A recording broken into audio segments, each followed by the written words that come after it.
Hi friends, welcome back to my channel life and me চ্যানেলের একটা daily ব্লগে তোমাদের সবাইকে জানাই অনেক অনেক স্বাগত এবং অবশ্যই গুড মর্নিং। অনেকটা সকাল, কালকে রাতে মায়ের বাড়ি থেকে চলে এসেছিলাম আবারও ফ্ল্যাটে, কারণ আজকে তোমাদের দাদা ভাইয়ের অফিস রয়েছে। এদিকে রয়েছে আমাদের কিন্তু আবার ইতু পুজো, তাই মায়ের কাছে আবারও ফিরে যেতে হবে। যদিও মা অনেক করে রিকোয়েস্ট করছিল কালকে থাকবার জন্যে, কিন্তু সামহাও আমরা আর পারিনি, কারণ তোমাদের দাদা ভাইয়ের যেহেতু অফিস আছে যে এখান থেকে সোজা বেরিয়ে যেতে পারবে। তো আজকে সকালে উঠে স্নান সেরে নিয়েছি, আজকে শরীরটাও অনেকটা ভালো আছে। কালকে আমার এই পেস্টিসাইডের গন্ধে ভীষণ কষ্ট হচ্ছিল, আজকে সেই গন্ধ টন্ধ কোনো কিছু আর নেই ফ্ল্যাটে। আর চলো, আমার স্নান হয়ে গেছে, তাড়াতাড়ি করে ঘরের ঠাকুরটাকে পুজো দিয়ে নেব, আর তারপরে সোজা রেডি হয়ে চলে যাব কিন্তু মায়ের কাছে। তো চলো তোমরা সঙ্গে থাকো আর দেখতে থাকো আজকের ভিডিওটা। তো চলো, আমার এখানে পুজো দেওয়া দেখো হয়ে গেছে, একেবারে কমপ্লিট। আর পুজো দেওয়াটা তোমাদের সাথে আমি শেয়ার করলাম না, কারণ আজকের ব্লগটা জুড়েই রয়েছে কিন্তু পুজো আচ্ছা। আর ওদিকে মাও ফোন করেছিল, বাবুও ডাকছে। চলো একেবারে পৌঁছিয়ে ওখানে তোমাদের সাথে দেখা করছি। তো চলো, এই যে আমি রেডি হয়ে নিয়েছি। সেই ব্লাউজটা আজকে প্রথম ভাঙলাম, নতুন ব্লাউজ। আর এই শাড়িটাই পরলাম যেহেতু আজকে পুজো, আর একদম হালকা পাতলা ব্যাপার, খুব একটা সাজা গোজার কোনো ব্যাপার নেই, নিজের বাড়িতেই যেহেতু পুজো। তো তোমাদের দাদা ব্যাগপত্র কাঁধে নিয়ে নিয়েছি, গিয়ে বোধহয় মাম্মাকে খাওয়াতেই বসতে হবে। এখানে দেখো তোমাদের দাদা ভাইও রেডি হয়ে গেছে, দাদা ভাই অফিসে চলে যাচ্ছে, আর একবারে আমিও বেরিয়ে যাব। তো চলো ওখানে গিয়ে আবারও দেখা হচ্ছে তোমাদের সঙ্গে। যেহেতু রোদ আছে আর সেজন্য আমি আপাতত এখন আর গায়ে কিছু দিচ্ছি না, এখন মোটামুটি ওই 9টা 15-20 মতন বাজে। চলো, এই যে তোমাদের দাদা ভাই বেরিয়ে যাচ্ছে আর আমিও বেরিয়ে যাচ্ছি। চলো টাটা, ও বাড়িতে যাই, ওখানে গিয়ে আবারও দেখা হবে। চলে এসেছি মায়ের কাছে, আর দেখছি মা কিন্তু নারকেল কোড়াতে বসে পড়েছে। তৈরি হবে ইতু পুজোর ভোগ। তো একটা বিশেষ ধরনের পিঠে থাকে, এমন একটা পায়েস তৈরি করা হয়, এছাড়াও খিচুড়ি, বাঁধাকপির তরকারি, এই সব কিছু কিন্তু থাকছে আজকে ইতু পুজোর ভোগের মেনুতে। দিয়ে দিয়েছে মা আমাকে একটু চা। আজকে সকাল থেকে আর চা খাওয়া হয়নি, তাই মায়ের কাছে এসে একটু চা, 2টো বিস্কুট খাবো। যে কোনো পুজোর আগে চা বিস্কুটটা অন্তত পক্ষে খাওয়াই যায়। তো চলো, ওদিকে মাম্মাকেও খাওয়ানো হয়ে গেছে, আর আমি এখন বসে পড়লাম সকাল থেকে একটু চা বিস্কুট খেতে, কেননা দিদি আসবে, তারপরেই পুজো শুরু হবে। এদিকে এখনো জোগাড় যন্ত্র অনেক কিছু বাকি, ঠাকুরের ভোগও তৈরি হচ্ছে। তো যেমন যেমন হচ্ছে সবকিছু সেই রকমই শেয়ার করছি, দেখতে থাকো ভিডিওটা। তো এখানে দেখো ঠাকুরের পায়েস শুরু হয়ে গেছে করা। এর মধ্যে কি কি দিয়েছো মা? পাটালি গুড় দিয়ে দুধটা জাল দিচ্ছ। পিঠেগুলো কোথায় বানিয়েছে? আর এখানে রয়েছে হচ্ছে পিঠে। এই পিঠেগুলো কি কি দিয়ে মা? চালের গুঁড়ো, নারকেল আর গুড় দিয়ে এই পিঠেগুলো বানানো হয়েছে। এগুলো এখন দিতে হবে এই দুধটার মধ্যে। এটাই হলো ইতু পুজোর প্রসাদ, ভোগ। প্রসাদ তো পরে হবে, ভোগ। একটুখানি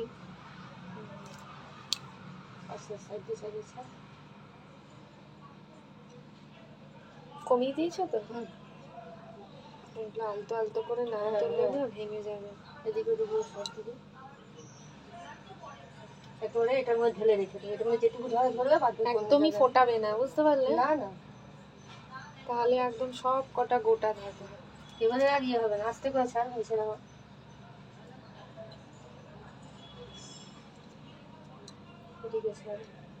এই যে ফোনটা রেখে দিলেই। পায়েস ভোগটা রেডি হতে হতে দিদিও চলে এসেছে। আর আমাদের বাড়ির নিয়ম হচ্ছে যে যারা যারা এই ইতু পুজোর ঘটে জল দেবে, প্রত্যেকেরকেই এই 17টা করে পিঠে কিন্তু ছাড়তে হবে এই দুধের মধ্যে।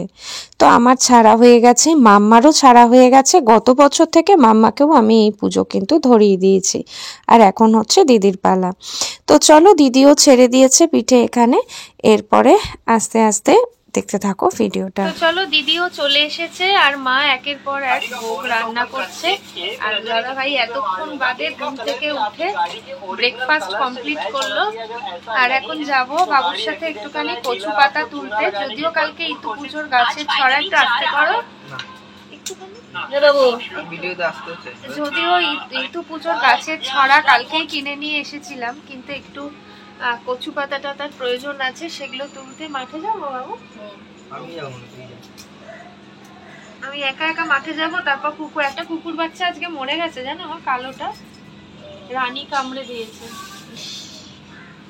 কোথায়? অরুণদের ভেতরে? হ্যাঁ হ্যাঁ, পাঁচিলে মরে পড়ে আছে।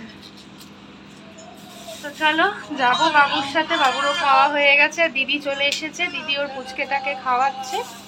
দেখতে থাকো ব্লগটা। আর মা এখানে এখন ভোগের প্রস্তুতি নিচ্ছে, পায়েস হয়ে গেছে মায়ের করা, আর এখন শুধু খিচুড়ি আর তো নতুন সবজি দিয়ে খিচুড়ি আর বাঁধাকপির তরকারি হবে।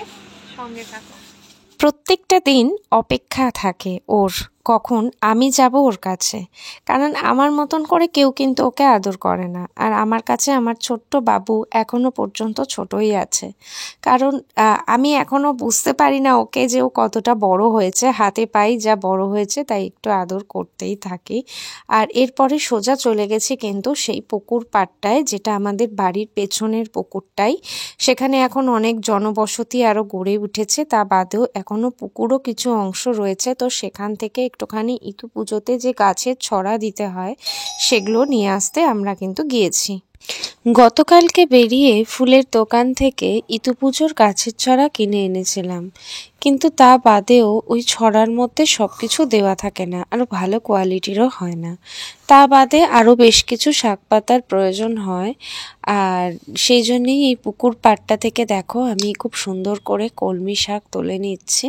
এগুলো কিন্তু সবই পুজোয় দেওয়ার জন্যে। তো চলো আমি এখান থেকে শাক পাতা তুলতে থাকি আর তোমরা দেখতে থাকো ভিডিওটা। গাছের ছড়া তুলে আনার পথে দেখতে পেলাম ওই পুকুরের পাশে একটা জায়গাতে খুব সুন্দর দেখো জিউ এই গাছগুলো হয়েছে, বাহারি গাছ। তো এই ভদ্রমহিলা আমাদেরকে তুলে দিলেন, দিদি আর আমি দুজনেই ফ্ল্যাটে গিয়ে লাগাবো সেই কারণে। আর ফিরে এসে দেখি যে এদিকে কিন্তু মায়ের ভোগের প্রস্তুতি প্রায় অনেকখানি হয়ে গেছে। শীতের সমস্ত নতুন সবজি দিয়ে খিচুড়ি বানিয়েছে, দেখো একদিকে খিচুড়ি হচ্ছে এখনো ফুটছে, আর আরেক দিকে চলছে সমান তালে বাঁধাকপির তরকারি রান্না। তো যত তাড়াতাড়ি ভোগটা কমপ্লিট হবে বানানো, আমি বসবো এবার পুজোর আসনটা গোছাতে। চলো এতক্ষণ বাদে চলে এলাম ঠাকুর ঘরে। আর এই যে বাবুকে নিয়ে, এই দিকটায় প্রচন্ড আলো বলে আমার মুখটা খুব হেজিয়ে আসছে। আর চলো এখন ঠাকুরের ঘট পাতি, আমাদের ইতু পুজোর যা সব নিয়ম কানুন আছে সেগুলো সব শেয়ার করব তোমাদের সঙ্গে। তো চলো তোমরা সঙ্গে থাকো, যেভাবে দেখছিলে ভিডিওটা দেখতে থাকো। আমাদের 5 জনের 5টা ঘট। এবারে ঘটগুলো একটু কালারফুলও পেলাম না রে। করবি রং? এখনো রং করলে তো শুকোবে না না। আগে আমাদের ছোটবেলাতে কি সুন্দর সাদা সাদা রং হতো। আগের বছরই তো রং ছিল। হ্যাঁ, এই বছরে বলছে যে কোনো রং মেলা হবে না, তাই 10 টাকা করে এক একটা।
ভাবে কচু পাতা সমস্ত রকম শাক দিয়ে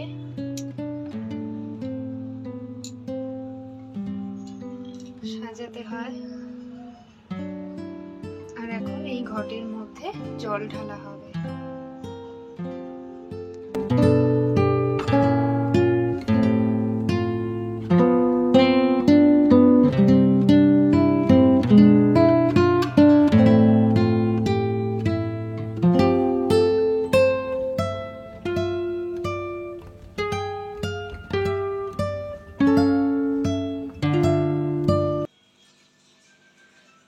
হিমচে কলমি লকলক করে, রাজা ছেলে পক্ষ মারে, মারেন পক্ষ রাখেন কি, সোনার কৌটোয় রূপোর ক্ষীর, সংসার গুছাতে ওকির ফকির দিতে তাই হলো এত দেরি, এবার মা চণ্ডী তুমি নাও আমার হাতের জল তুলি। মা সোনা জল দেবে, গত বছর থেকে মাম্মাও ইতু পুজো করছে। মা দেখো প্রথম দুটো ঘটে আমি দিয়ে দিয়েছি, হ্যাঁ, তারপরের ঘরটা তোমার ঘর, ঠিক আছে? হ্যাঁ, তারা তো হাতে নেবে না, এখান থেকে এটা নাও, অল্প করে একটু জল দাও। কোথায়? ঘটে ধরো এটা ভালো করে।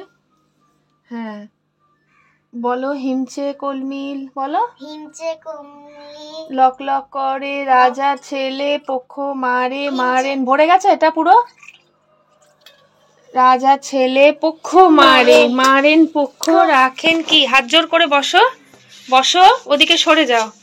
মারেন পক্ষ রাখেন কি, সোনার কৌটোয়, সোনার কৌটোয় রূপোর ক্ষীর।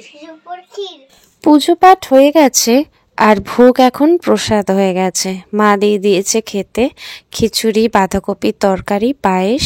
আমিও বসে পড়েছি আর আমার বিপরীতে মাম্মাও খাচ্ছে একেবারে গরম গরম খিচুড়ি। আর এই খিচুড়ি আর পায়েসটা খেতে এত সুন্দর হয়, যেহেতু ভোগের প্রসাদ, অন্যান্য তুলনায় মানে অন্যান্য দিনের তুলনায় তার স্বাদ কিন্তু দ্বিগুণ বেড়ে যায়। তো চলো মাম্মাকে নিয়ে বসে পড়লাম খেতে। আবারও বেলাতে দেখা হচ্ছে তোমাদের সাথে। সন্ধেবেলাতে দেখো তৈরি করছি কিন্তু পরোটা রাতের খাবারের জন্যে, আর মা করেছে আলুর তরকারি। তো যেহেতু আজকে সারাদিন আমাদেরকে নিরামিষ খেতে হবে, দিদিও রয়েছে, তো কি খাবো, মা সেই জন্য বললো একেবারে পরোটা তরকারি রাতে বানানো হচ্ছে, এটাই খেয়ে আমরা তারপরে যে যার বাড়িতে যাব। একটা দিন সবাই মিলে করলে খুবই ভালো লাগে। এবছর দিদিকে অতিরিক্তভাবে পেয়েছি, অন্যান্যবার কোনো না কোনো কারণে দিদি আমাদের সঙ্গে থাকতে পারে না, নতুবা সেই ছোটবেলা থেকে মা কিন্তু আমাকে আর দিদিকে নিয়েই এই ব্রতকথা পালন করত। আর উম্নঝুম্নর গল্প শুনতে আমরা এতটাই ভালোবাসতাম ব্রতকথার বই থেকে, যে কি বলবো তোমাদেরকে। যাই হোক, এবছরের ঋতু পুজোটা বেশ ভালোই কাটলো, এবং শেষ ভালো যার সব ভালো তার। শেষের মেনুটাও বেশ জমজমাট। দাঁড়িয়ে পড়েছি দেখতেই পাচ্ছ পরোটা তৈরি করতে। আগে আগে দেখতে থাকো ভ্লগটা, আশা করি ভালো লাগবে। এই দেখো মা এখানে আলুর তরকারি করেছে, একেবারে সাদা আলুর তরকারি, ভাজা মশলা দিয়ে ভীষণ সুন্দর খেতে বানায় মা এই তরকারিটা। রুটি, লুচি, পরোটা সব কিছুর সাথে বেশ ভালো যায়। আর বেশি রাত করব না, সেজন্যই খাবার খেতেও বসে গেছি। পরোটা একটু গরম গরম খেতেই ভালো লাগে, ঠান্ডাটাও পড়েছে বেশ, আর তোমাদের দাদা ভাইও নিয়ে নিয়েছে। আমরা তিনজনে মিলে খেয়ে এখন বাড়ি ফেরার পালা। আর বাবু যাচ্ছে আমাদেরকে নিচে চাপতে। চলো, আর বেশি রাত করলাম না, কেননা ঠান্ডাও পড়েছে আর ভীষণ ক্লান্তও লাগছে। বিদায় বাবুর মা, বল। তো চলো বন্ধুরা, আজকের ব্লগটা শেষ করে দিচ্ছি। বাড়িতে এসে শুয়ে পড়েছি। দাঁড়াও মা, কথা বলতে দাও। কম্বলের তলায় ঢুকে পড়েছি বাড়ি এসে, জামা কাপড় ছেড়েই। আশা করি ব্লগটা তোমাদের ভালো লেগেছে। যদি ভালো লাগে প্লিজ লাইক, শেয়ার, কমেন্ট করে পাশে থেকো। আর যারা দেখছো আমার চ্যানেলে আজকে প্রথমবার ভিডিওটা, তারা প্লিজ চ্যানেলটাকে সাবস্ক্রাইব করে পাশে থেকো পরবর্তী ভালো ভালো ভিডিও দেখবার জন্য। তো চলো আজকের মতন টাটা, দেখা হতো। চলো আজকের মতন টাটা, আবারও আসছি নতুন কোনো ভিডিও নিয়ে শুধুমাত্র তোমাদের সঙ্গে। Till then tata.